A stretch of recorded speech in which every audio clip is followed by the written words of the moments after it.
யாக்கோப போல நான் போராடுவேன், எலியாவ போல நான் ஜெபித்திடுவேன். விடமாட்டேன் விடமாட்டேன், யாக்கோப போல நான் விடவே மாட்டேன்.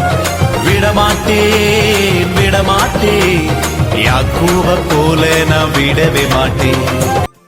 பிரேயர் வாரியர்ஸ் மினிஸ்ட்ரி இன்றைய வாக்குத்தத்தம் எபிரேயர் அதிகாரம் 2 இறைவார்த்தை 18. சோதிக்கப்படுவோருக்கு உதவி செய்ய அவர் வல்லவர். அன்பார்ந்தவர்களே, இன்றைக்கு நாம் அநேக சோதனைகளுக்கு உட்படுகின்றோம். நிறைய துன்பங்கள், போராட்டங்கள். உதவி செய்ய யார் உண்டு? யாரிடத்தில் நம்பிக்கையாய் நான் கேட்க முடியும்? கேட்பதற்கு தயக்கமாக இருக்கின்றது என்று நினைக்கிற ஒவ்வொரு சகோதரனையும் சகோதரியும் நினைத்துத்தான் இறைவன் இந்த வார்த்தையை கொடுத்திருக்கின்றார். அவர் உங்களுக்கு உதவி செய்ய வல்லமை உள்ளவராக இருக்கின்றார். மனித உதவியை விட இறைவனுடைய உதவி மேலானது. அது நம்மை இந்த நாளில் தேடி வருகின்றது. எதை பற்றியும் கவலைப்படாமல் இறைவனை நினைத்து வாழ்க்கை பயணத்தை தொடர்ந்து மேற்கொள்வோம்.